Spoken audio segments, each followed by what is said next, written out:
আগামী জাতীয় নির্বাচন কোনো অবস্থাতেই ২০২৬ সালের জুন মাস অতিক্রম করবে না বলে জানিয়েছেন অন্তর্বর্তী সরকারের আইন উপদেষ্টা ডক্টর আসিফ নজরুল। আসিফ নজরুল বলেছেন, ডিসেম্বর থেকে জুনের মধ্যে যত তাড়াতাড়ি সম্ভব নির্বাচনের আয়োজন করা হবে।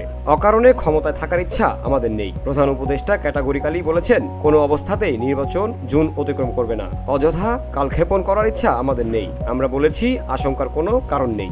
ডিসেম্বরে সম্ভব হয়, ডিসেম্বরে না হলে জানুয়ারিতে এভাবে বুঝিয়েছি যে ডিসেম্বর থেকে জুন মানে যে আমরা ইচ্ছা করে একটু বেশি ক্ষমতা ভোগ করার জন্য বা এমনি অকারণে আমরা 1 মাস 2 মাস বেশি ক্ষমতা থাকলাম, মোটেও সেটা না। ডিসেম্বরের থেকে জুনের মধ্যে যত তাড়াতাড়ি সম্ভব।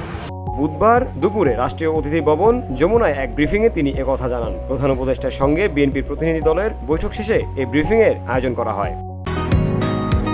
বসুন্ধরা, উত্তরা, বনশ্রী, কুড়িল ও বাড্ডা সহ রাজধানীর বিভিন্ন স্থানে অভিজাত ও অত্যাধুনিক মানের ফ্ল্যাট কেনার এক নির্ভরযোগ্য প্রতিষ্ঠান প্লেজেন্ট প্রপার্টিজ লিমিটেড। তাই আপনার স্বপ্নের আবাসনের জন্য আজই যোগাযোগ করুন। Pleasant properties limited, where destiny matches eventually. বিএনপির সঙ্গে বৈঠকের বিষয়ে এক প্রশ্নের জবাবে আইন উপদেষ্টা বলেন, আমাদের কাছে মনে হয়েছে বিএনপি প্রতিনিধি দল আমাদের ব্যাখ্যা বুঝতে পেরেছেন। আমার মনে হয়েছে ওনারা সন্তুষ্ট। ওনাদের দেখে আমাদের খুশি মনে হয়েছে।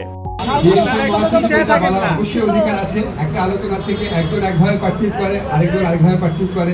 আমার কাছে ওনাদেরকে দেখে হ্যাপি লেগেছে। যখন আমাদের আলোচনা শেষ হয়েছে, মনে হয়েছে ওনাদের মনে যে প্রশ্ন ছিল এগুলো অনেক কিছু উত্তর ওনারা পেয়েছেন। আমার কাছে এটা মনে হয়েছে কখনো ভাইয়ের কাছে মনে হতে পারে। আমরা আলোচনার শেষ প্রান্তে আলোচনাকালে আমার কাছে মনে হচ্ছে আমাদের অনেক ব্যাপারে ব্যাখ্যা ওনারা বুঝতে পেরেছে। আমাদের কাছে মনে হচ্ছে ওনারা সন্তুষ্ট।